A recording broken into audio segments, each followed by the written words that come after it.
क्यों तूने मेरी फुर्सत की, क्यों दिल में इतनी हरकत की, इश्क में এবেটা बरकत की। এবারে ওদিক যাও কই?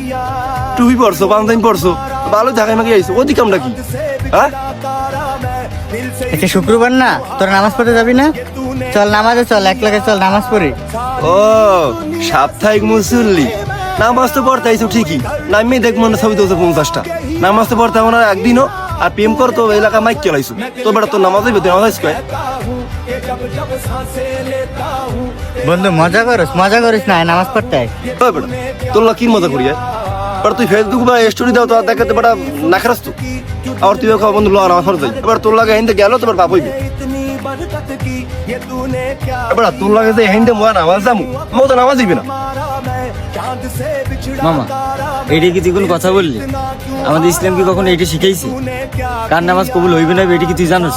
আমি জানি, কবুল করার মালিক আল্লাহ, আল্লাহ ভালো জানে কার নামাজ কবুল হইব না হইব।